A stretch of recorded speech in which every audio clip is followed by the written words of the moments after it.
Okay, welcome to class meeting 4 of EC 695H, Introduction to Optimization. So, again we have an announcement,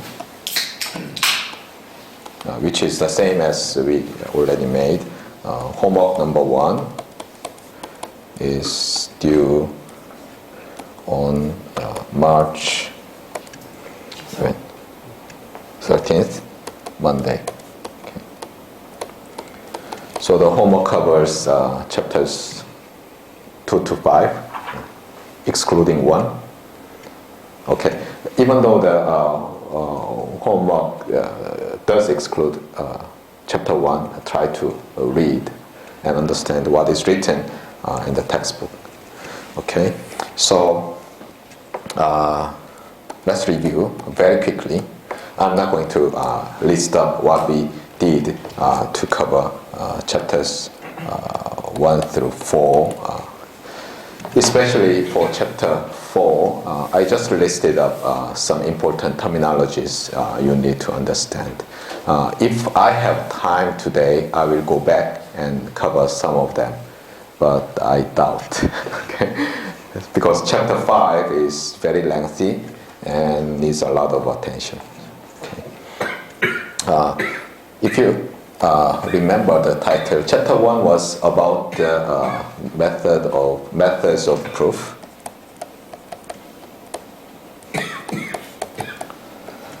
And this was all related to what you learned already in the high school mathematics. The title of the chapter in your high school was probably set and statement. 집합과 명제, and you heard a lot of terminology related to sets and statements, but probably most of them you do not know in English. So last time I gave you some terminologies like conditional statements, right? Combined statements, truth table, the contrapositive of a statement, right? Equivalent statement, and also proof by contradiction and proof by contraposition. You remember that, right? They are all very important. Okay. What was the title of chapter 2? Anybody remembers? Chapters 2 and 3 are mostly related to linear algebra. And the title of chapter 3 was transformation, I remember. So what was the title of chapter 2? Chapter 2 was what? Vector spaces and matrices. Okay. Some of you, I believe, are taking Professor Kyung-Chul Yang's error correcting code lecture this semester, and probably he talks almost the same, but not in the Euclidean n-dimensional space, but in probably a finite field. Okay. So the title was what? I forget very quickly. Okay. So linear vector space and what? Matrices. Okay. So vector spaces and matrices. So, if I remember correctly, I emphasized some strange convention of saying people say that the elements of a vector, but entries of a matrix. Okay, so whenever you mean, for example, negate the sign of each component, probably component of a vector, probably you want to say that a component-wise negation or something. Okay, got it? Or if you want to change each component of a vector by its complex conjugation, probably you will say that, okay, let's perform component-wise complex conjugation. So for the vector, you say the entry as a component, but for the matrix, they usually say entry. So like entry by entry negation, entry by entry conjugation, something like that. That's what I emphasized last time.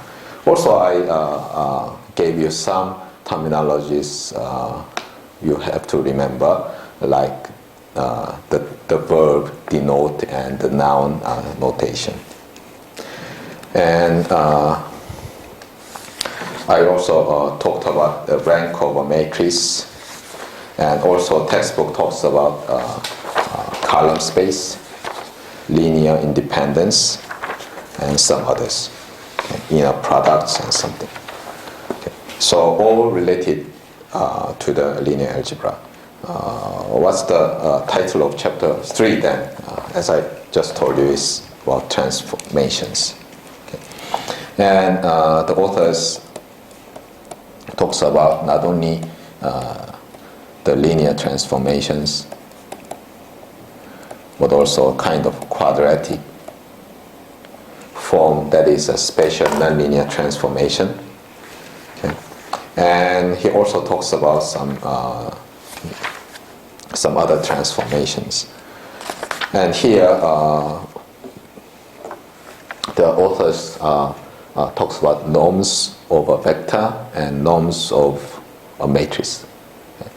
Among them, probably you want to remember the Frobenius norm of a matrix, which is the squared sum of every entry, and you take the square root. Okay. So that kind of matrix norm is very important. Okay. And about the quadratic form, I emphasize that whenever you have a square matrix A, the quadratic form X transpose AX equals X transpose its symmetric part times X. Okay, so A can be written as its symmetric part and its anti or skew symmetrical part. You can easily see that if you add up all four terms, you will see the right hand side is nothing but A, right? See that this transposition cancels each other, right?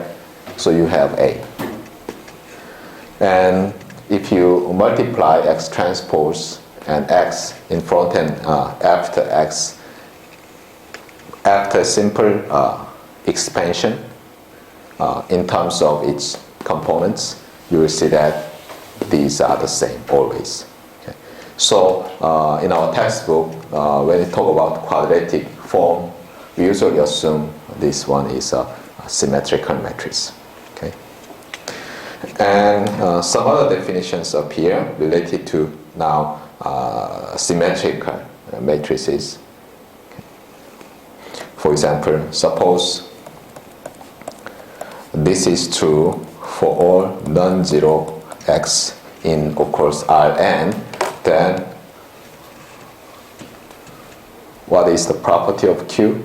We define and we say Q is a positive definite matrix. Of course, there are many, uncountably infinite number of positive definite matrices, but whenever a symmetrical matrix satisfies this, or any square matrix satisfies this, this is called a positive definite matrix. Be careful that you must exclude zero vector, because if you plug in zero, whatever matrix you have, it is zero. Okay, so this does not hold. So this is the definition of a positive definiteness of a symmetric matrix. A similar definition is positive semi-definiteness of a matrix, and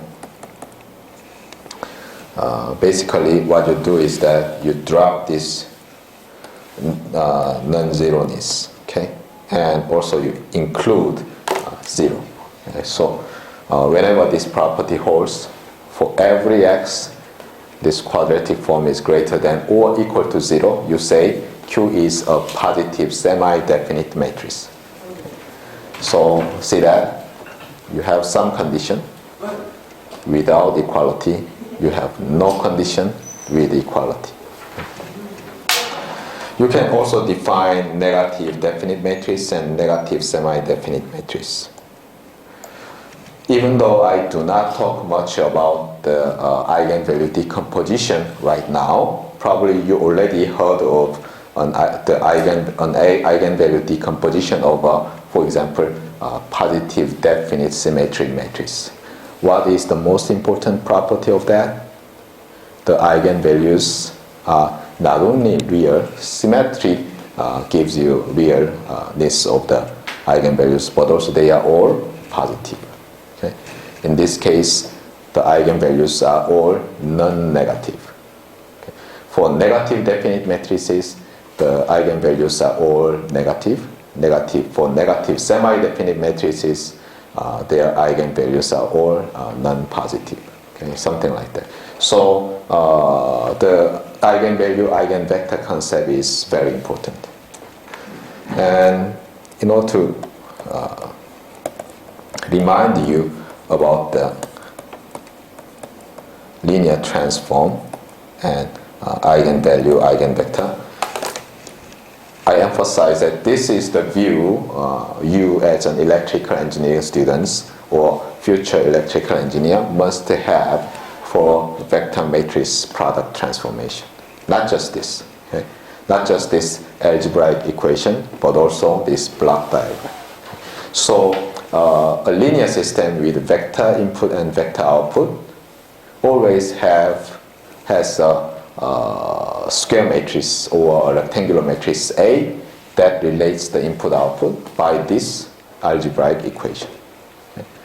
And what was the eigenvalue? If a non-zero vector applied to the system appears at the output after just scaling, okay, then it is called an eigenvector of the system. And at that time, the proportionality constant is called what? The eigenvalue. Okay. So probably I'm talking too much about what we did, but anyway, I will soon change the topic to the next one. Okay, so this is the most important concepts in chapter 3. And for chapter 4, the title is some concepts from geometry. So this is a kind of for the transition geometry, concepts from geometry.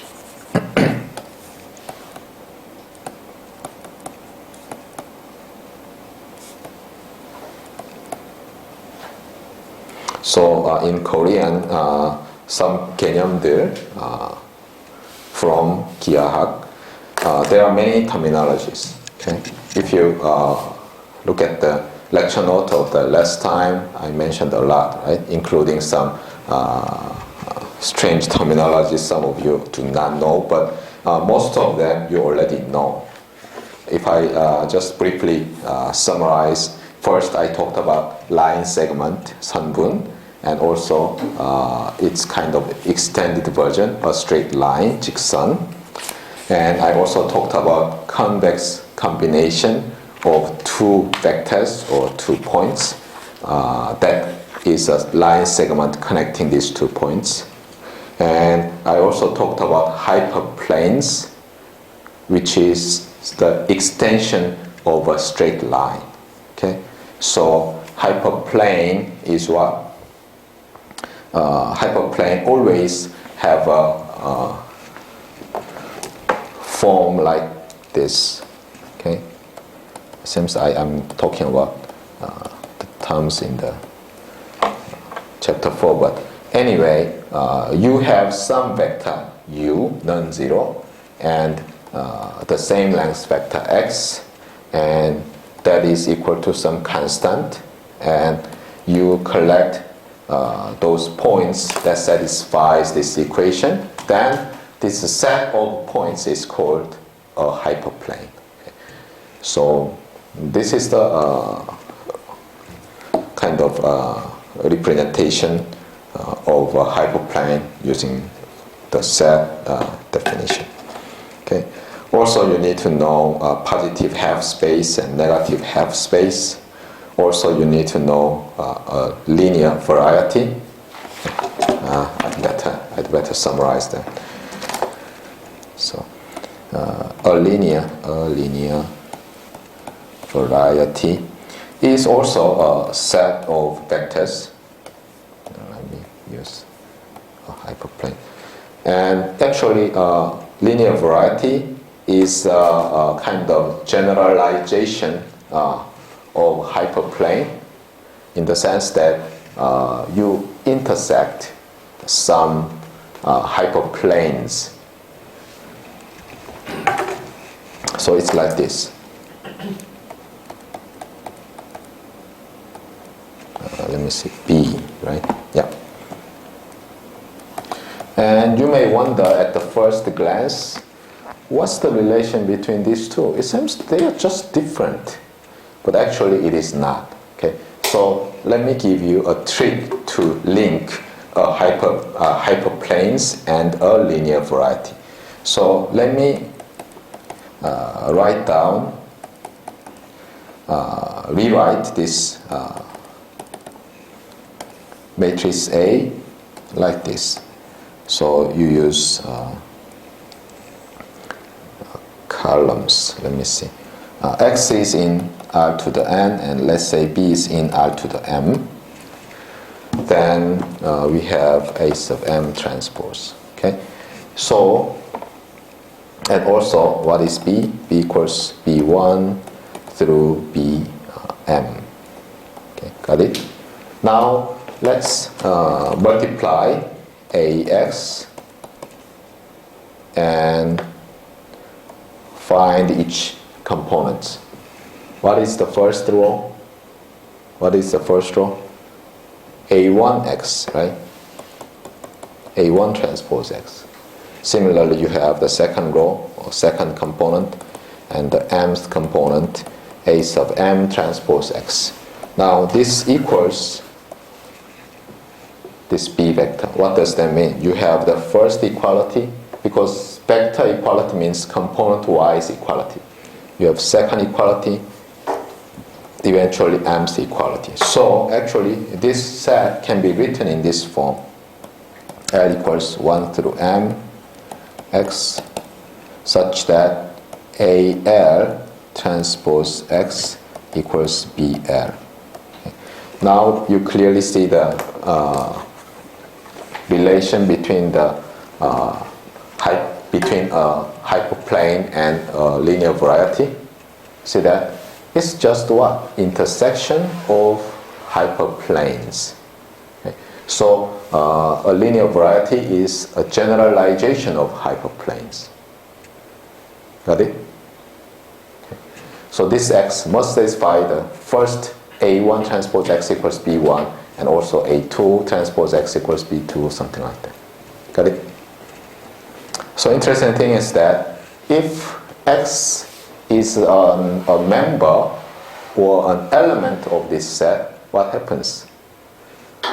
It times U equals C, right? Now what happens? Here, it not only transpose equals B1, if it inner producted with A2, B2, something like that.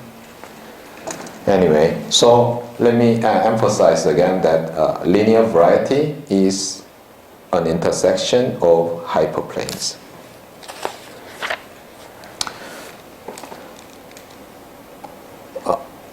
And the other terms are convex sets and properties of convex sets. You read it, okay? And what is important related to a set is an extreme point and the vertex or corner. The reason why we talk about these sets is this. The standard form optimization problem for a single objective optimization looks always like this. Okay? Minimize an objective function of a decision vector or decision parameter x subject to x is a member or an element of the constraint set. Okay? In many cases, this constraint set is not an abstract arbitrary set. Usually, omega, this constraint set, is, as I just told you, a hyperplane. Okay, so it's a kind of structured constraint set or structured feasible set in terms of a hyperplane or hyperplanes.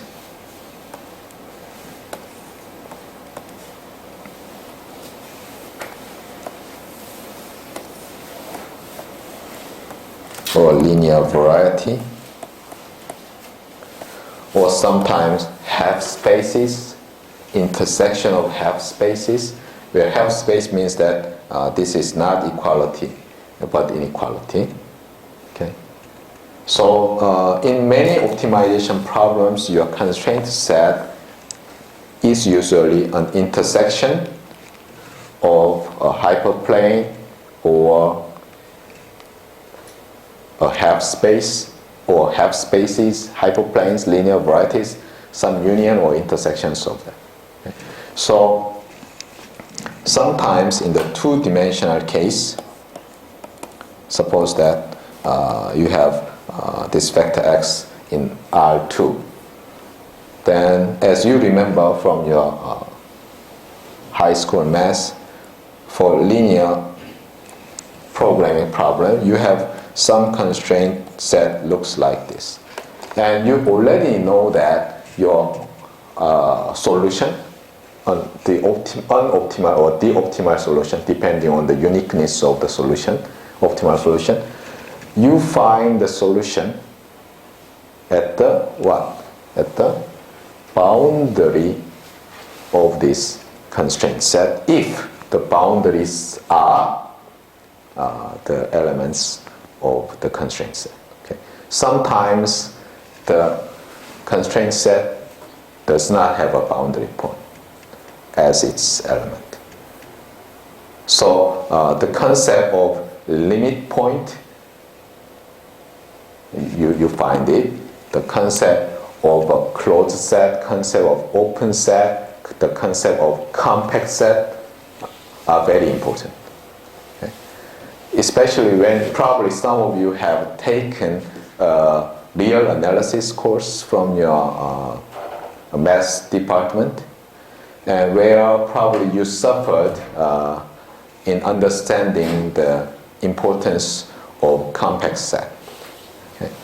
And fortunately, in our case, we limit our decision parameter vector x as a member of Rn. Okay? The compact set can always said to be a closed and bounded set, subset of Rn. Okay? Here, closed means that every boundary point is a member of your set.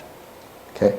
Bounded means that from the origin, you can find the maximum distance, which is finite. Okay? So you can just go with this easy result that holds for compact sets in Rn, closed and bounded set. Okay? So you don't need to suffer a lot. Why the compact set is important? As I just told you, suppose you have a constraint set of your single objective optimization problem that is a compact set. What does that mean? Closed. So boundaries are members of your constraint set. Second, it's bounded. So not some, no some point at infinity is an element. Got it? So really a compact set may look like this. What does that mean? You can always find an optimal solution, theoretically. Okay? I have given you some example like f of x equals x squared, but your constraint set is what? Greater than 0 and less than 2. What happens? Is there any minimizer exists? You want to say x equals 0 is a minimizer, but as I just told you, our constraint set excludes x equals 0. So this open interval, 0 to 2, is what? Is not a compact set because it's an open interval, which is an open set. Got it? So in that sense, compact set is important in optimization. It has some implication. Okay? The constraint set needs not to be a compact set always, but if your constraint set is compact, then there exists at least one minimizer. Okay? Which means that your existence of an optimal solution is guaranteed. Okay? In that sense, the compact set, the notion of compact set is very important in optimization. Okay? But for the abstract notion, for example, if you are given an abstract space and you define a compact set, then its implication is maybe a little bit different. Okay, got it? Okay, it seems I'm talking too much about chapter 4. And the next one, again related to chapter 4, is a neighborhood, something like this. So in Rn, in this case R3, you fix a point x0, and the neighborhood of this point x0 is defined as the set of vectors x such that what? X minus x0. What is that? This is actually this is a distance, right? To norm, okay, is less than some epsilon. This is called a neighborhood x0 with radius epsilon. Okay. Yeah. So of course, if you change epsilon, of course epsilon must be greater than 0. Then you have different neighborhoods, okay, of x. Okay. In terms of this neighborhood, a set, you can define an interior point of the set. For example, let me go back to our example. Suppose your constraint set is this one. Then interior point is, as the name says, some point like this inside your set.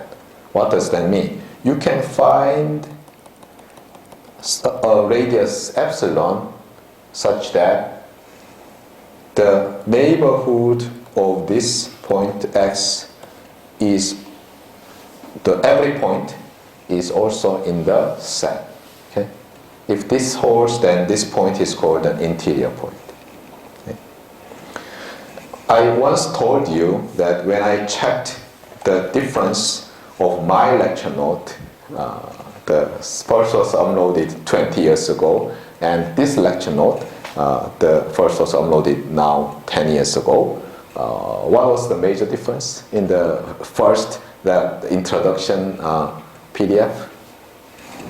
He included interior point algorithms. Okay, so remember this. Such a point is an interior point of a set. Okay? So you can find some epsilon. Now let me ask you, this point on this edge or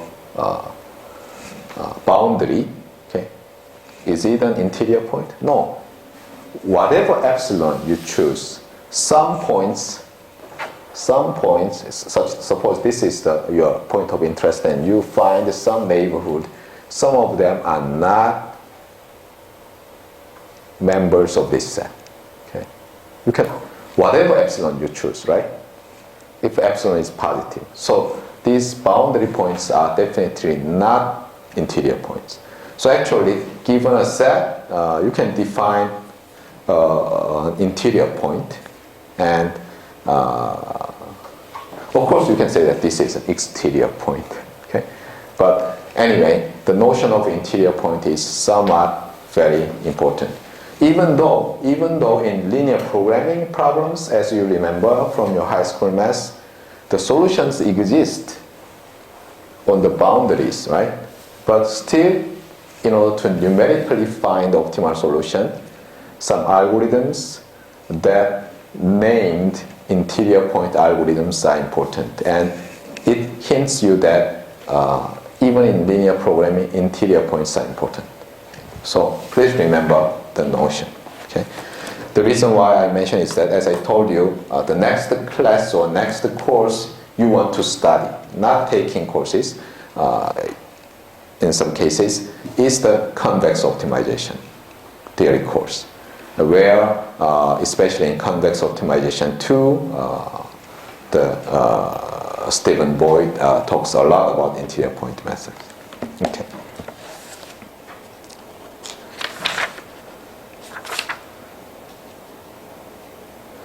Yeah, if you see the page 51 of the fourth edition, then there is a theorem of Weierstrass. By the way, this mathematician Weierstrass has a lot of theorems, not only this one. But this theorem on page 51 is related to the compact set, as I just told you. Okay, so you are given an optimization problem,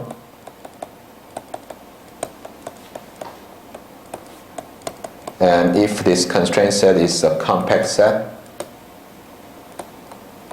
then what? This theorem says what? There exists some x0 such that f of course in omega, f of x0 is less than or equal to f of x for all x in omega. Okay. So what does that mean? It guarantees the existence of a minimizer. Okay. So you remember this one. And as the last terminologies, I listed polytope. This is a singular, and polytopes is a plural, and also polyhedron, and its plural form polyhedra. Okay. Probably you remember some terminologies, or you've vaguely heard some terminologies in English of your high school or middle school, even elementary school geometry. So let me use some Korean terminologies. What is the term? 다각형. What is the English term for 다각형?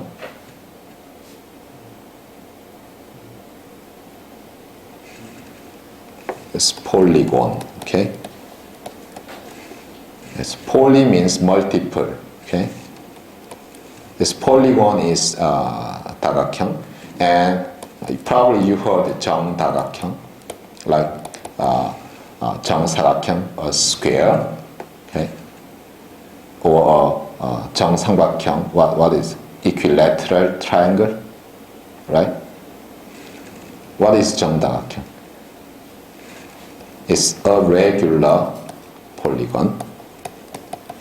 Okay, so this poly is related to this multiple. Now these are for the two-dimensional space. Now in three-dimensional space you had 다면체, right? Right? What is that? That is polyhedron. Polyhedron. Okay. And of course, 정다면체 is a regular polyhedron, and it's plural time polyhedron. Now, what is a polytope? Okay.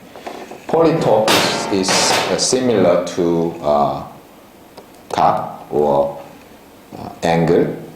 So it's a vague notion, but suppose that you have a semi-straight line, okay, it goes to infinity, and suppose you have some object like this, okay. The 3D correspondence is polytope. Okay. For example, if you have one more thing, and for example, you have three half spaces, and you take the intersection, so this area and this area and that area, you have this one, right? This is what? This gives you the boundary and the interior points over polygon, right? Similarly, you can define a polytope. Okay? So polytope is like this. So a polytope is, let me see where it is.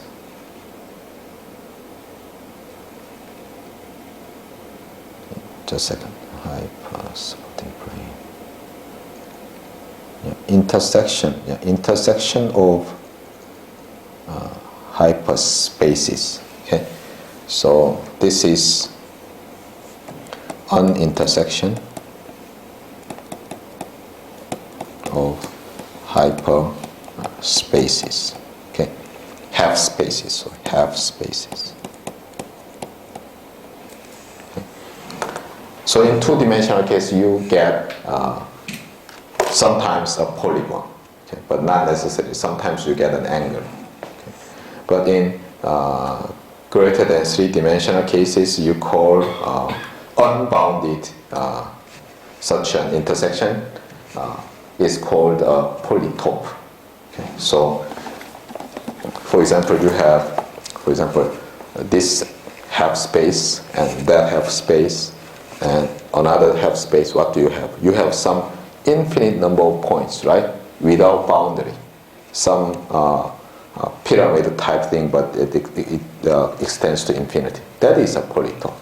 But suppose you have another one, a base face, and this half space will be intersected. Then what do you have? You have a polyhedron. Got it?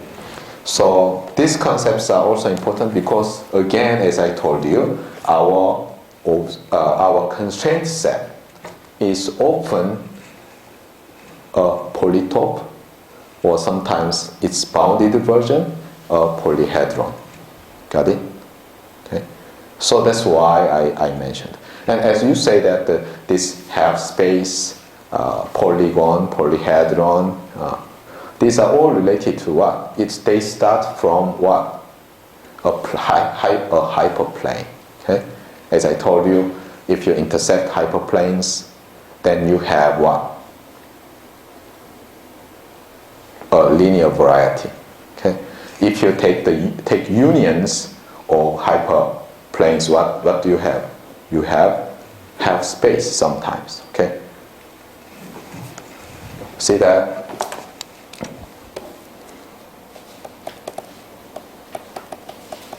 What does this mean? This can be rewritten in this form. You may be surprised, or you may say that this is obvious. But now this half space, this is half space, right? This half space can be written as a union, an uncountable union of the half spaces D, and D greater than or equal to C. Okay? So see that you first start D equals C, then you have a single hyperplane, right? That is the boundary. Now you change a little bit, okay? And this change can be made arbitrarily closely to D and arbitrarily large from C. Arbitrarily close to C and large C. Okay, so it's a union. Okay, so hyperplane is the most important subset in describing our constraint set. Okay, it will be. Of course, you may consider very strange constraint set, but usually our mathematical optimization problems have such geometrical objects as our constraint set. So you'd better read this chapter 4. Got it? And also some terminologies like supporting hyperplane is also important. And it will be more important in the course for convex optimization. Anyway, it seems I covered chapter 4. Okay. Now let me move to chapter 5. Chapter 5 is all related to multivariate calculus, and it has title Elements of Calculus.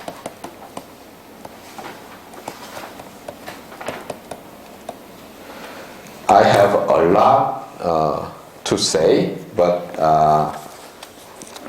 in the case we cannot finish this today's meeting. So let me go back to our PDF note and cover the most important ones first. Okay. So from this page 4, we start to cover chapter 5.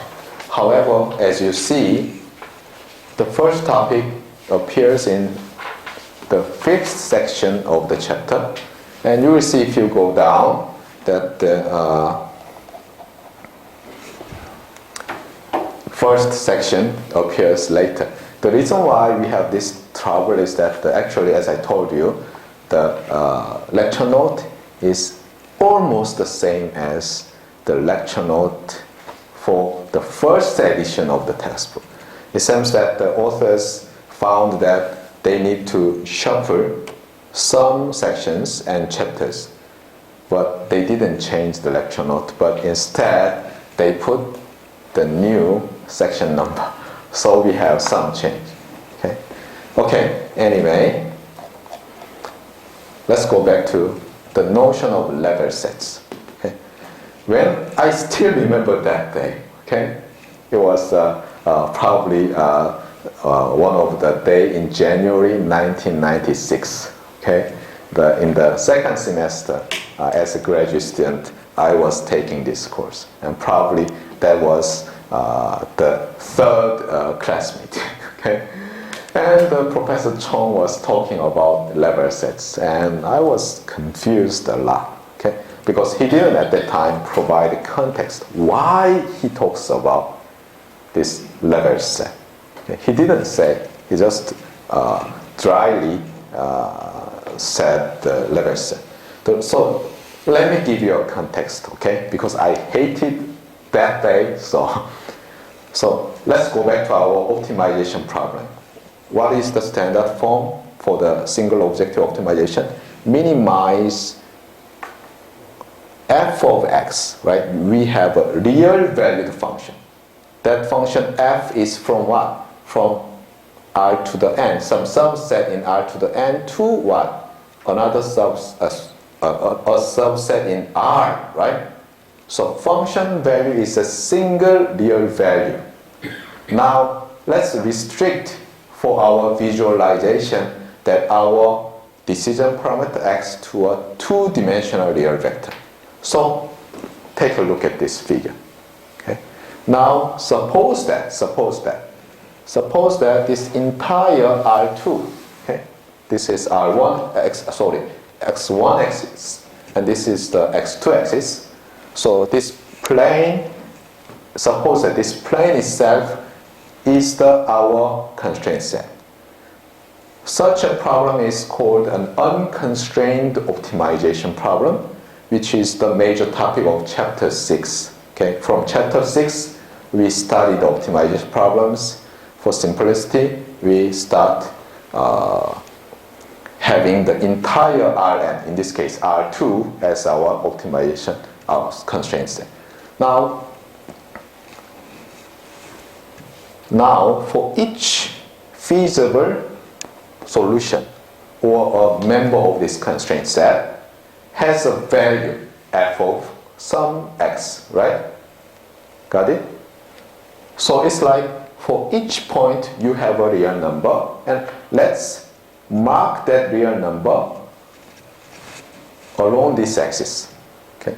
So this function is the objective function value at x1, x2. Now we are interested in what? The point on this R2 plane that achieves the minimum f value. So probably if this goes to infinity, then probably the point that gives you this value will be the minimizer, right? Right? The minimizer will be here in this case. Now, what is the property of minimizer? Minimizer has the least function value. But some of them, for example, here, if you choose this feasible solution, what will happen? This height, right? This height along the z-axis is the function value. And there are some other feasible points that have the same function value, right? That set of feasible points or feasible solutions is called the level set. Okay? So let me go back. In order to talk about a level set, you need to be given two things: a multivariable function and the level. Okay? In this case, the multivariable function has two variables, and the level is c. Okay? So this is z equals c, horizontal plane, hyperplane in this case, right? So you slice this shape, okay, with height c, and then you have this edge, and you project these points onto what? Onto the constraint set. Okay. Then you have a subset of a constraint set. This one. Okay. The points that consists of all these points. This is the level set of function f at level c. Okay. So if you change this level value, you will have different level sets. Suppose you reduce this level c, which means that you lower this plane. What will happen? Probably your level set will look like this. Will look like this. And if you reduce, and eventually you touch here, and you have, in this case, you have only one point. If your level goes too low, then what will happen? Your level set will become an empty set. Okay. Be careful. In Korean, 공집합 corresponds to an empty set. Okay. Some students get confused after they took some Lebesgue measure related course, and they said instead of empty set, they say null set. Actually, null set is related to some measure. Okay. So 공집합 must be translated, or its original terminology is an empty set. Never forget. Okay. Anyway, in this figure, it has some misleading components, because here this function f looks like a continuous function. Okay. Without this continuity, you may have a level set that is always a curve, but this is not true. Okay. This is true in this example. Okay. Some level sets is what? Is an open something. Okay. It is not closed. Okay. So be careful. Okay. So you have now a clear concept of level set. Okay. You are given a function that may be an objective function of your optimization problem. Now you choose some level. Okay. So f of x equals c. You find every point x that satisfies that equation. So in mathematical terms, a level set of f at level c is what?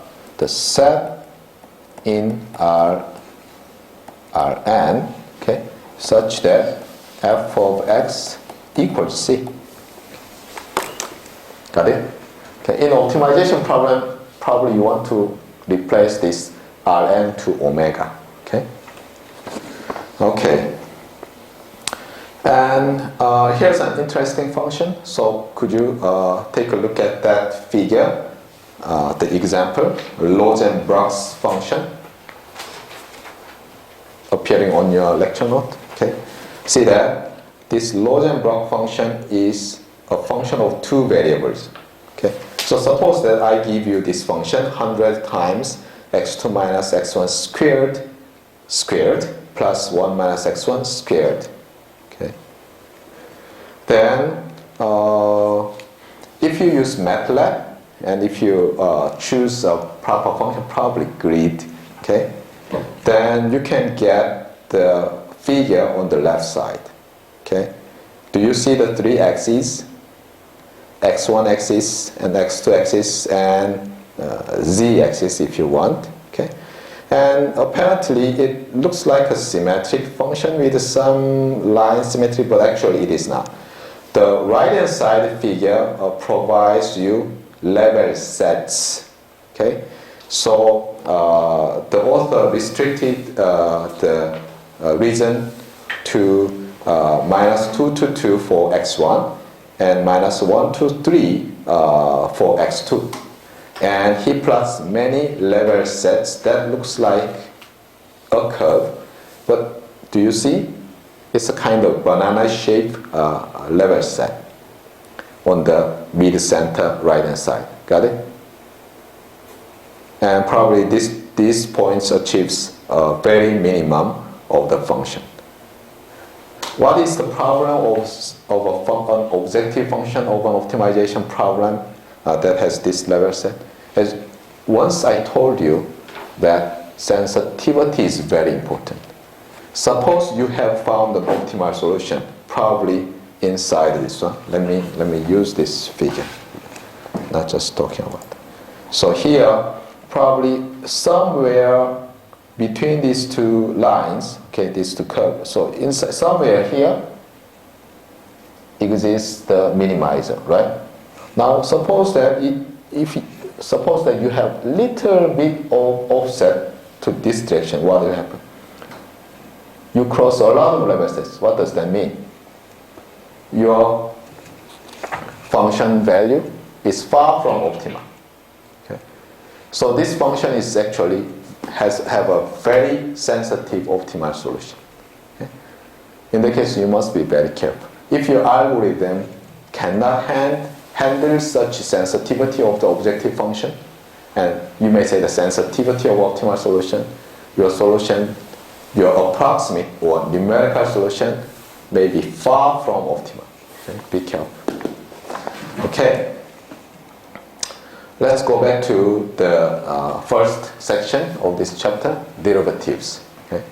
And this section and the next sections are actually generalizations of differentiation or derivative you learned in high school.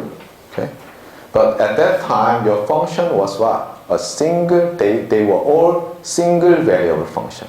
Like f of x equals ax squared plus bx plus c. So your variable was singular. But now we extend them all to two-dimensional or three-dimensional and n-dimensional functions. So we have to devise a new idea about these things. Okay? So I will talk about that.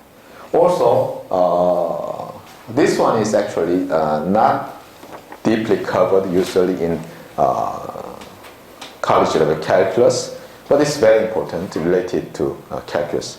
The so-called Taylor series representation or Taylor series of a function. Okay? That is also generalized to multidimensional or multivariate function in one of these sections. Okay? And the last page relates the level set and some gradient of a function. Okay, so let me give you a quick comparison between what we are going to learn and we learned in high school. Okay. So in high school, what? First we learned about a continuous function.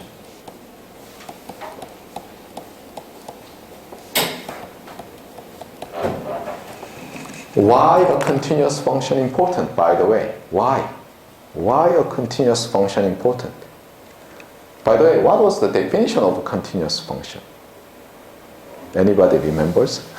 some function that is smooth, that has a smooth graph. Okay. By the way, you have to distinguish a function and its graph. Okay. The graph of a function f is a set, what? Given like this. Let's say this D is the domain of the function. Okay, so you say, usually in high school math they say that this function is y equals fx equals x squared. Wrong. Okay, actually this is the graph. Okay, see that? What are these? This is a curve, right? What is a curve? A curve is an uncountable union of points. Okay, see that? What does this mean? Okay, this is union x in D of points x comma fx. Okay. So you choose one point from the domain and what? X comma fx. So some x comma fx, this point.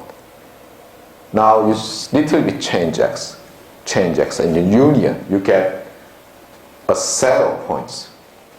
Then you have this curve. So this curve is a graph, not the function itself. Function is simply a mapping rule. And this is a visualization. A visualization named graph of the function. Okay, never forget. Okay, anyway, in terms of graph, our notion of continuity is what? The function actually is smooth, or the graph is smooth. Graph is not cut. Okay, but is that mathematical enough? So the mathematicians developed a precise definition of continuity.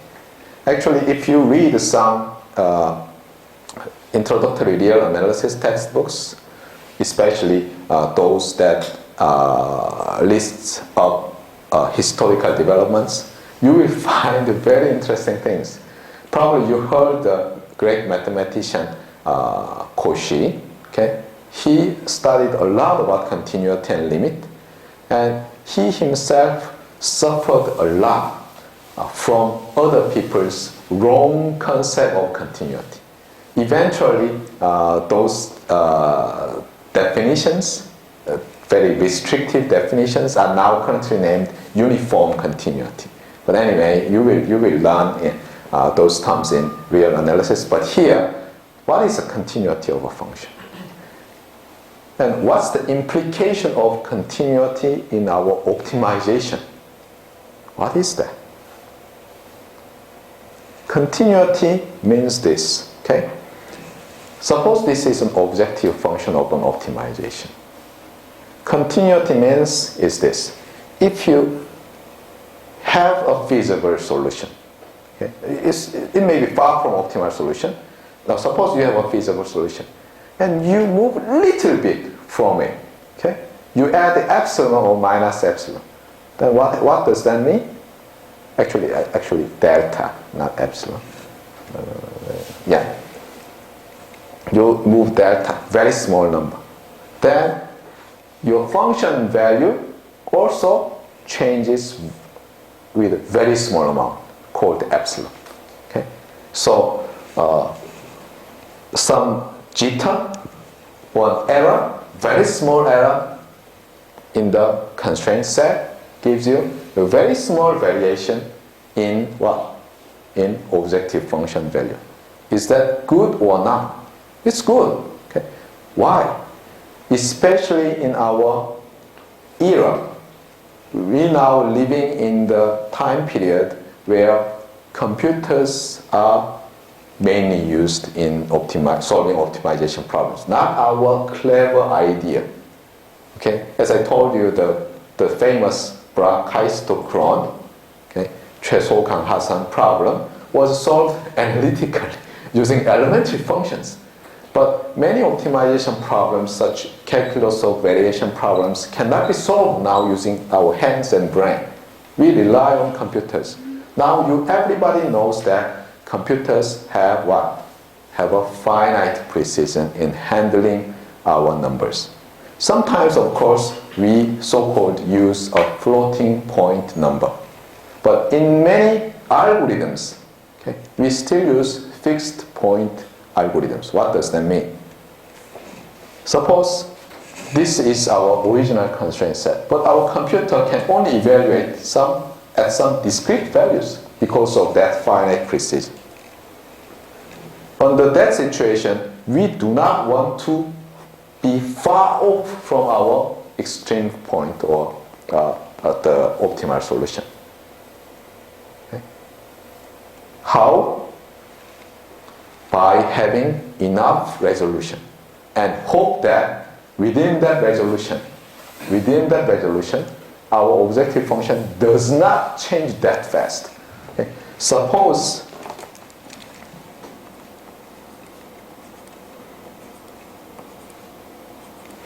we have some variation like that. Okay. Unfortunately, our computer have a resolution that can only evaluate here. What will happen? Okay.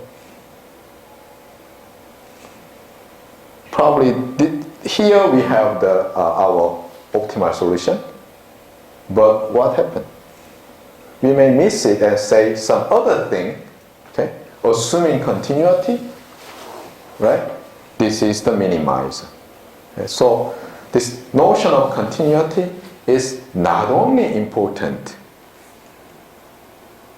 as it was important in Cauchy's time period, but also very important in our time period of computerized optimization solvers. Got it? Okay. So do not simply say continuity is continuity. Very important. Okay? It's also related to sensitivity. By the way, a function is a continuous function usually at some x0. What does that mean? F of limit x tends to x0 equals limit of f of x where x2 tends to x0. You may say that it looks different from what I have seen in calculus, but actually this is the same. See that? What is this one? This is x0. Okay? So f evaluated at x0 is the same as what? F evaluated near x0, but this x tends to x0. Okay. So suppose you have some function. Here you have x0 and like this. Is it a continuous function? No. For example, if you approach x0 from this direction, what will be the limit of function value? This height, right? But it's different from f at x0, which is this height. So that's why this function is discontinuous at x0. So first we define the notion of continuity at a point.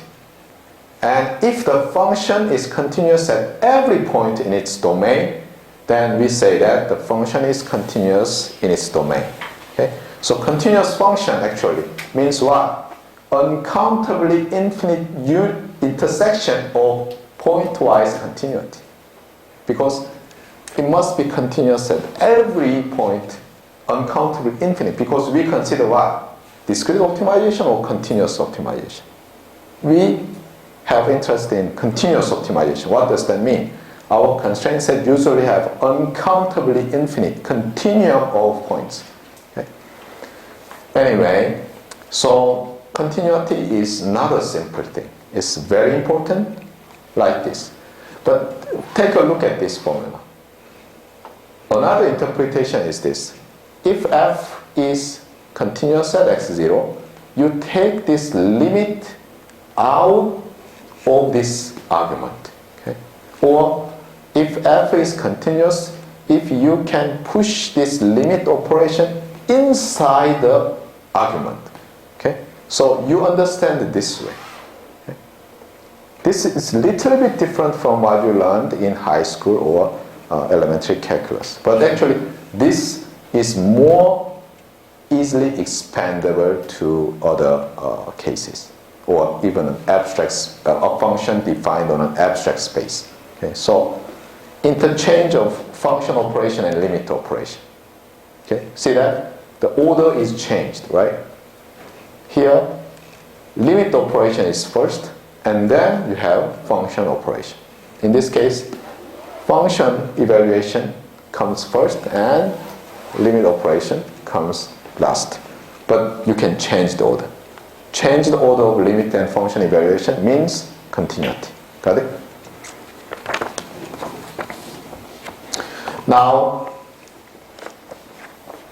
you can expand this idea for multivariate functions, but it seems that the author does not talk about that, so you find the definition of continuity for a multivariate function. Instead, the authors focus on the derivative. Okay? What is a derivative? Here, he reviews what you learned in high school. Okay? So you are given a function from R to R, and what is a derivative of this function? Derivative of a function is also a function, okay? If the value at some point exists. And the definition is this. This new function named f prime is defined in this way. What does that mean? If you look at the numerator, it's what? It's the difference of the function value when you deviate from x by h. Okay? So initially you are at x.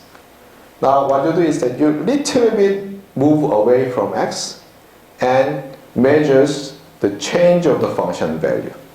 Now you divide that change by this amount, h. Okay? So it's related to, as you already know, the slope of the tangential straight line to this function x at f at x. Okay? So this is a slope, okay, in the physical meaning.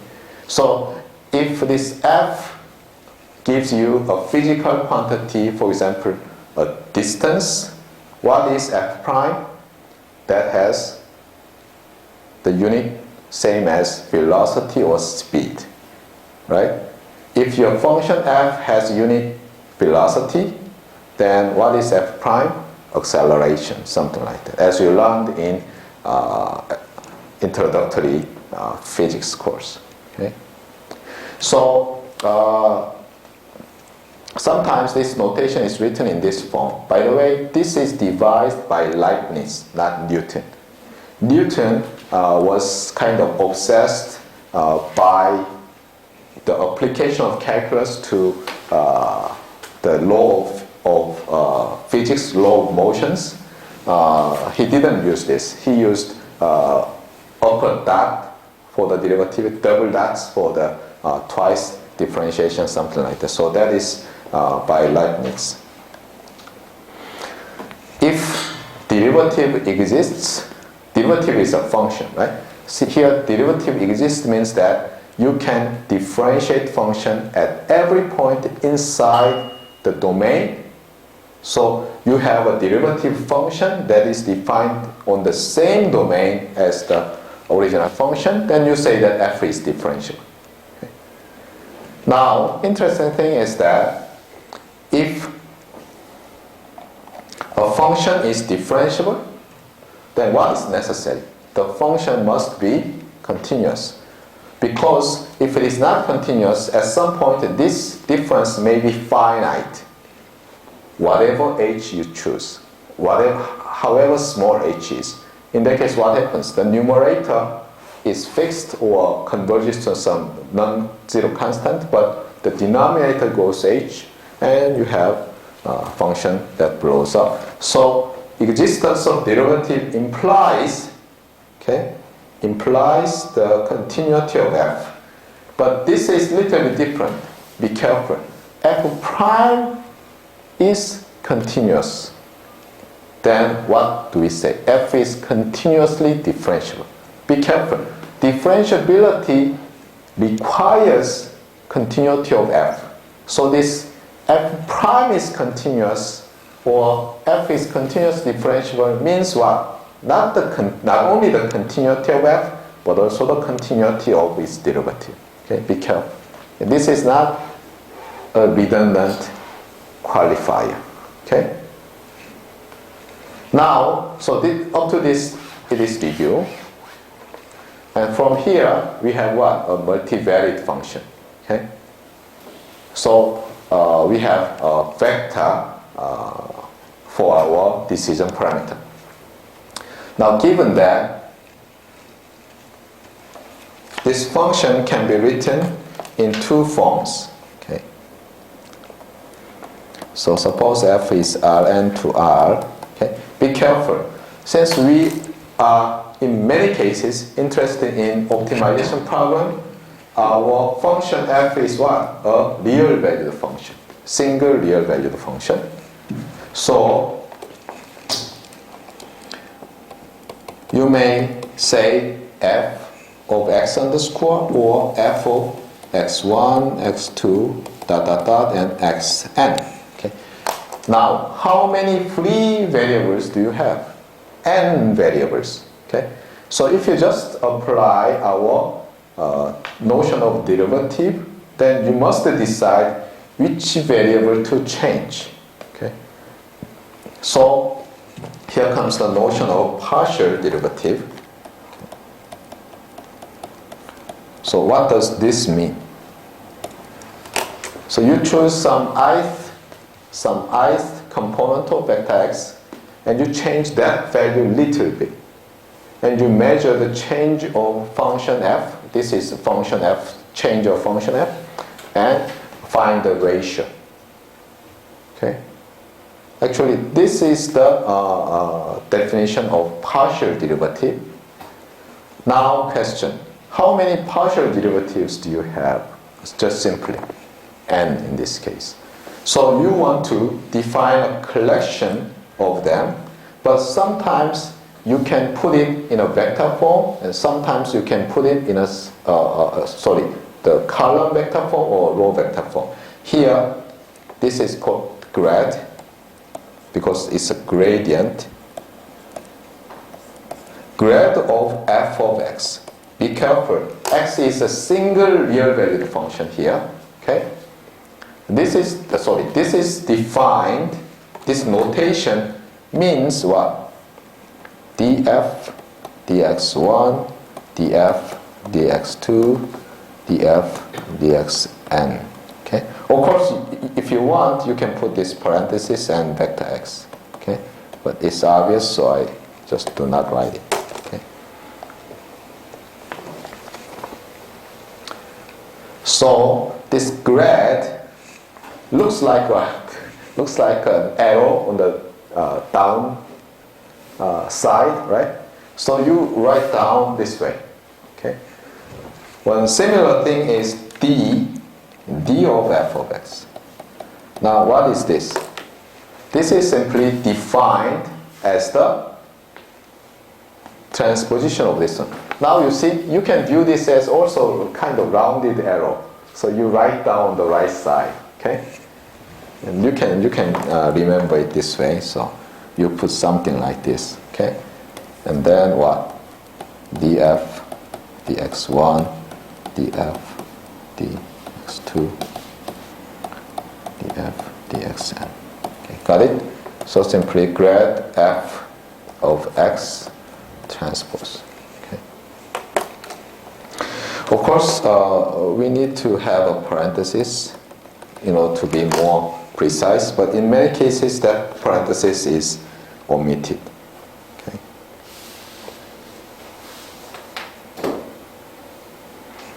Okay. Or you may say that this grad f of x is d of f of x transpose. They are the same, except that one is a column vector and the other is a row vector. Okay. So up to this point, we are our interest is a real valued function. But sometimes we need to handle a derivative of a vector valued function. So now let's move to the other one. Okay. So in the lecture note, first we talk about what? A real valued function up to this point. Okay. From here, if I were you, I would put a straight line here. This is very important, right? Now f, this is bold-faced. Okay, bold-faced means that it's a vector valued function over vector. Okay, so actually this function better be written this way.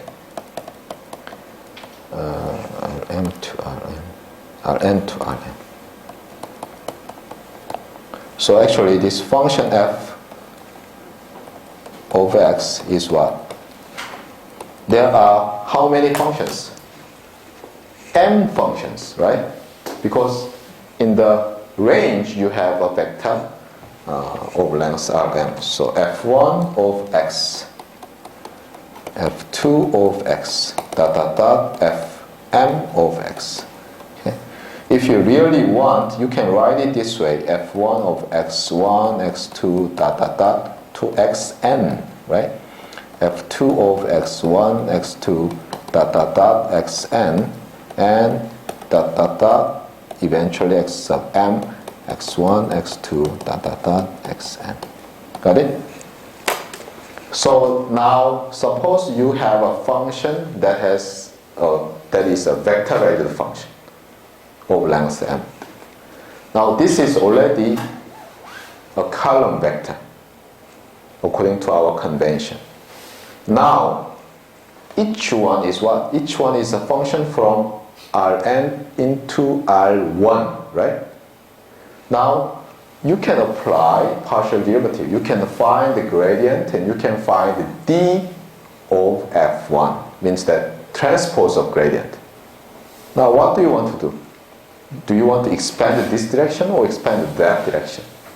You can do either, but in many cases expansion, calculating the partial derivatives on the horizontal axis makes sense. Okay, so what you do is that you usually use d of f of x.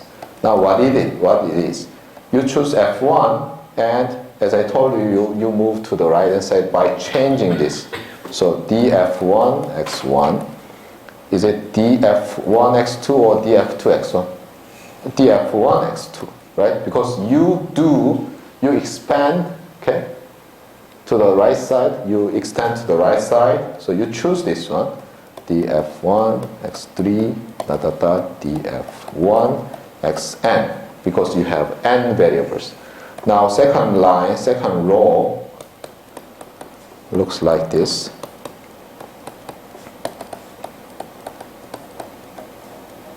dxn,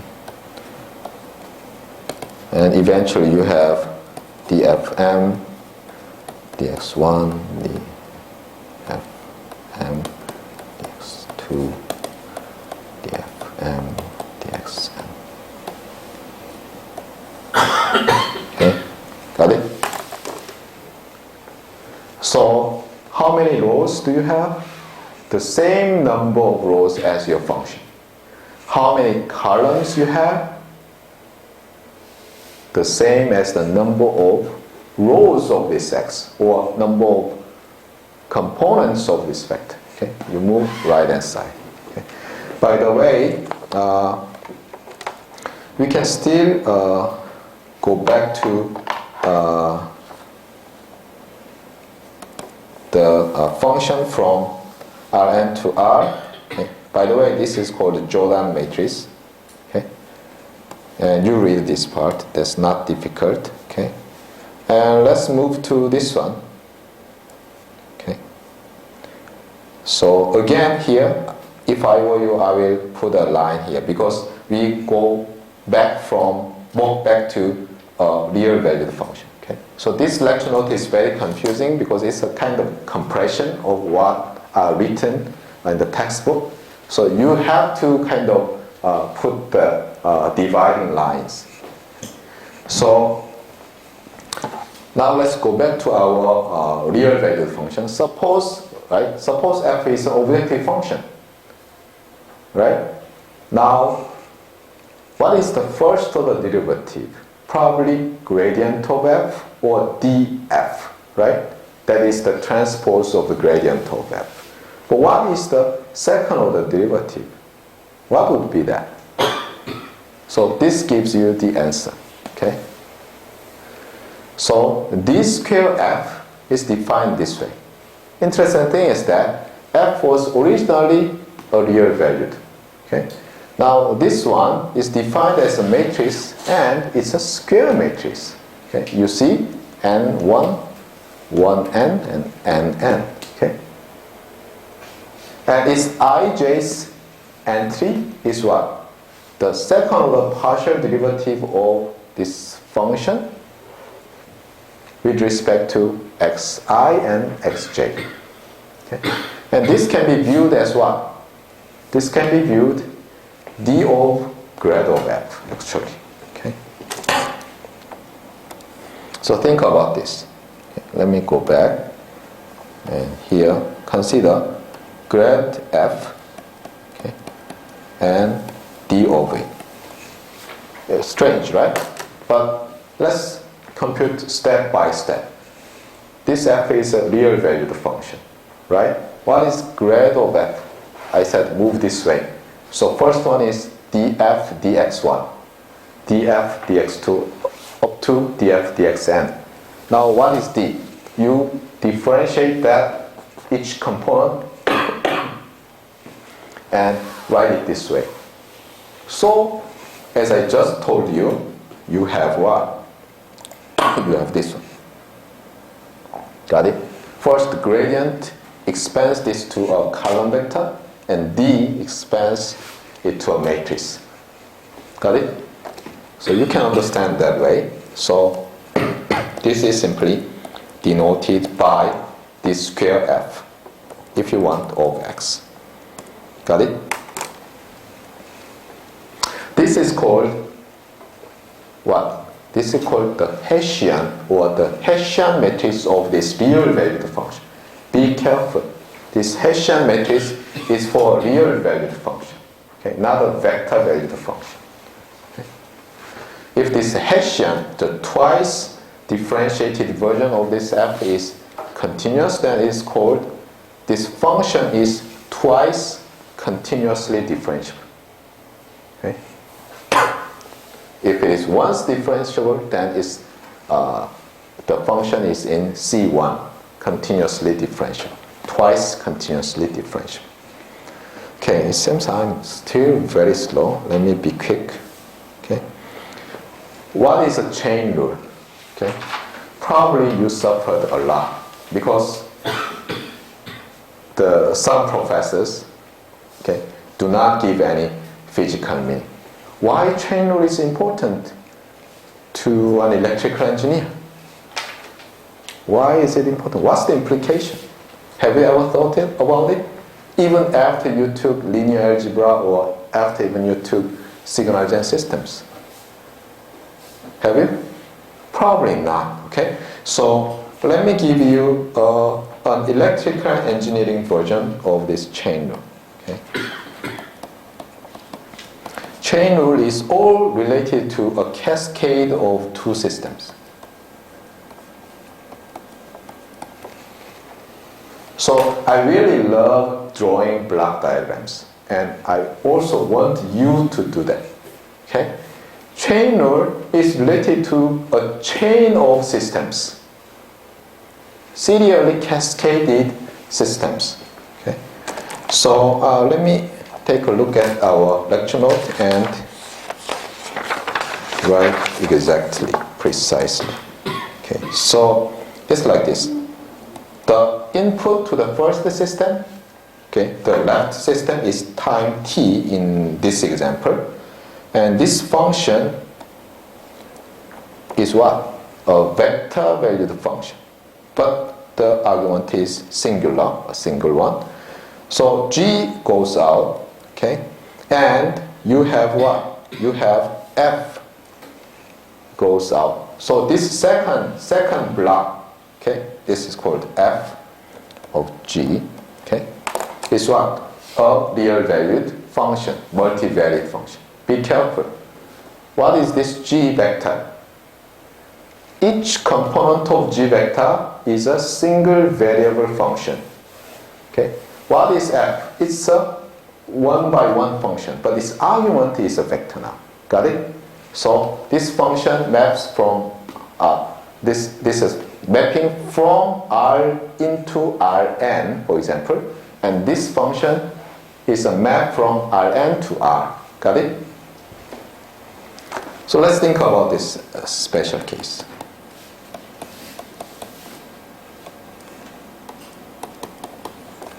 What is the simplest reduction to our high school version? This n is 1. Okay?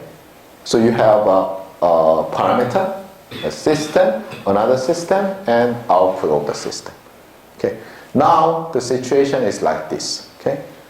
You want to view this cascade as a single system. Okay?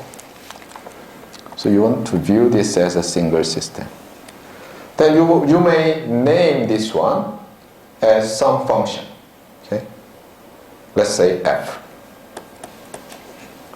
So actually you have f, capital F of t, that is what? F of, lowercase f of g vector function of t. Right? Got it? So here you see t and g, and here you have f. Got it? So such a composite function, okay, composition, so probably you've seen something like this from your high school or calculus. Okay? This is a composite function. Okay? It's simply what? A cascade serial connection of two systems. Okay? View it this way. Since now you are a graduate student in electrical engineering. So chain rule is now related to this function capital F. What is the derivative of this function f with respect to t? And we want to rewrite that derivative in terms of what?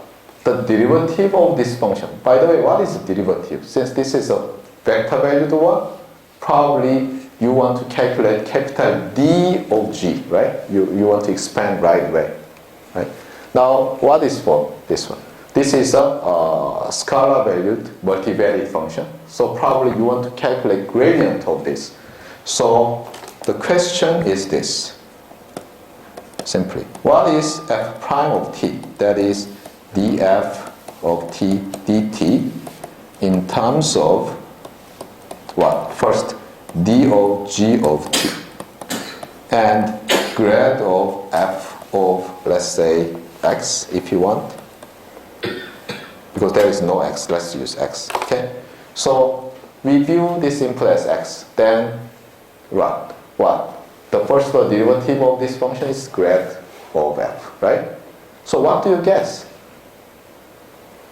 Now, if there exists some very simple formula, right, that must hold in the extreme case. What is an extreme case?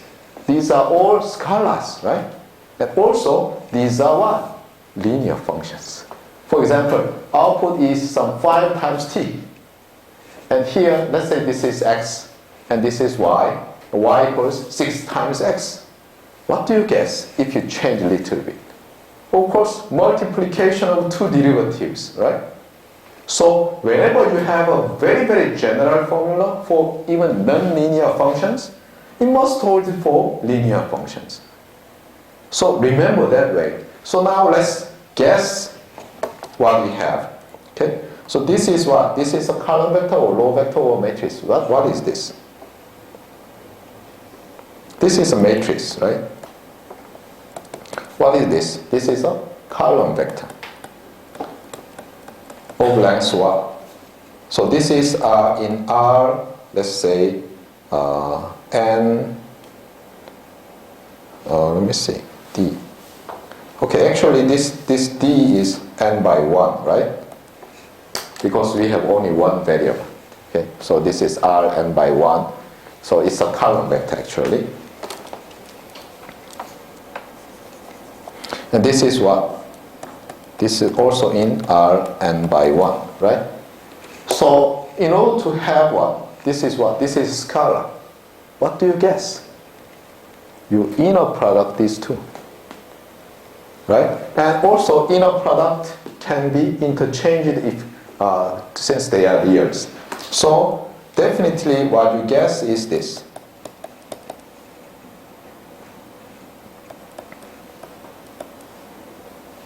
Sorry, something's okay, let me change.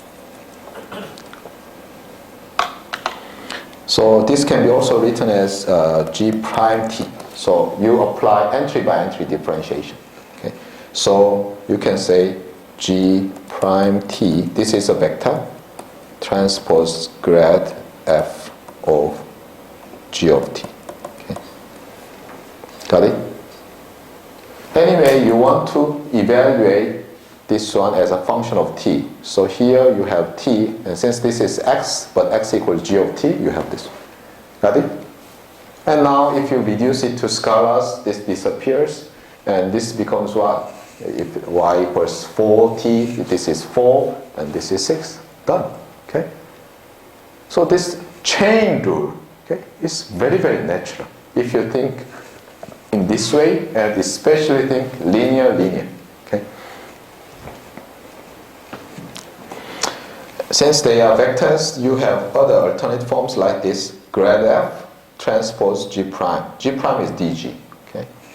Or df, that is grad of f transpose times, so this becomes a row vector and this is column vector, so this is scalar. Okay? Got it? Of course we need some assumptions like f is differentiable and g is also differentiable, otherwise they do not exist. Okay? But anyway, this is chain. You can extend it to what? Serial interconnection of 3, 4, 5, 6, 7, any functions. Okay? You can do the same. Okay? But it becomes more complicated. Be careful. Okay? Anyway, now the authors connects gradients and level sets. Okay? Section 5.1 was about 5.5 talked about level sets, but anyway, originally it was section 5.1. What is a level set given a real valued function? I asked you to view this function as an objective function, okay, single real valued function, and its constraint set is a subset of Rn. Now, suppose that this is a level set of this function at some level C. So actually, you have x1 axis, x2 axis, and z axis. And at each point, you have some function value this direction, okay? If this is a positive direction. Now, you cut this function at level C, and then you find some points, and you project these points to the constraint set, then you have this level set. So this is the level set of this function f, in this example, at level C. Okay? Now, suppose you choose some x0 on this level set, okay, and you find something interesting. Here, suppose, forget about these things, right, temporarily. Suppose you find the gradient. By the way, what is the gradient of f? Okay, gradient of f is what? Since this has n variables, right? You differentiate to each direction to get length n vector. See that length n vector that resides on this Rn, right? Interesting thing is that this gradient vector, this is a vector, is what? Is perpendicular to the tangent line at x0. Okay? That is called what? Orthogonal to the level set at x0.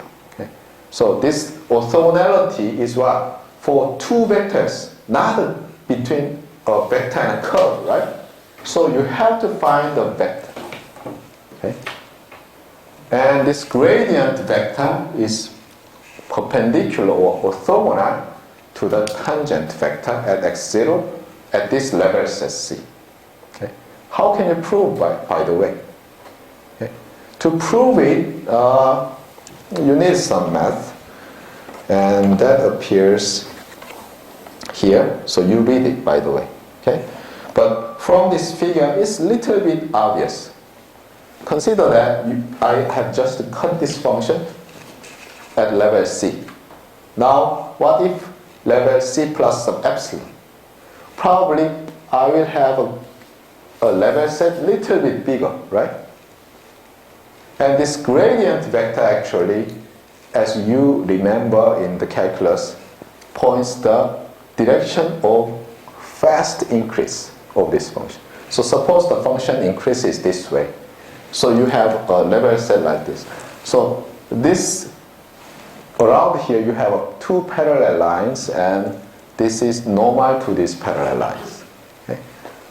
So suppose that you are here, and if you want to maximize, if you want to increase the function value as fast as possible by little bit increasing, which is the direction of the increase, direction of your motion? The gradient direction. Conversely, if you want to, reversely, if you want to minimize, reduce the function value around here, what is the best direction? The opposite to this gradient vector at x0, this direction. Got it? This fact will be used again and again, so please remember that. Now, Taylor's formula. I'd be faster. What is a Taylor's formula? Okay. Unfortunately, this shows too little to you, so let me give you some summary. Okay. So it's like this. Actually, story is like this. Suppose you have a function from R to R. Okay. So single parameter, real valued function. What is a Taylor series of this function? Taylor series of this function is this series, okay? N factorial, and you have f n times differentiated at, by the way, Taylor series, this is the Taylor series of f at x0, and you have x minus x0 raised to the n. Okay. By the way, in general, these two functions are related but are not equal. Okay? Because this is an infinite sum. Okay? And this is simply a coefficient after you evaluate this one. So this is what? A kind of polynomial of infinite order. Okay? Every order may appear. Okay? In general, they are not the same, and even this summation may not converge at some x. Okay? So given f, this is another function. Okay? Remember this. Taylor series is a closely related function with the original function, but they may be totally different. Under certain conditions, or for some special functions, this converges, and still this function may be different from this one. For some functions, this function converges and have the same function value as this one. So in many cases, you do not write like this. Never do this. Okay? A conventional way is like this. They are related, similar or something. Okay? For some cases, they have exactly same value. In that case, you say that that value of x is in the region of convergence. Okay? Actually, that is not also enough, because the value may converge to the function different, the function very different from this. Okay? Anyway, this is Taylor series. Okay? Now, as you see, sometimes this happens. So if you expand this one, replacing n equals 0, 1, 2, 3, and cut at 2, then you have something like this. And some error term. See that? I expand up to just the second term. Definitely there is some error, right? And some of you have taken algorithms course in computer science, and you are familiar with big O and little o notation.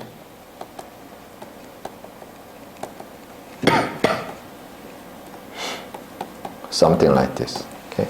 What does this mean? There are two different big O and little O. Sometimes when this grows, sometimes when this goes to 0. In our case, we use big O and little o where this argument goes to 0. Okay. So here I have something like this. Okay. Little o I use. And what does that mean by little o? This does not mean single function. Okay. This means that this is a function that goes to 0 faster than x minus x0 when x tends to x0. So when this argument goes to 0, okay, this little o reduces faster than this function. Okay? Or that function times some constant actually. Another one is something like this if you want. Fx0 plus f prime x0 x minus 0 plus if the function is twice differentiable, you may write this way, 0 squared plus little o of x minus x0 squared. Okay?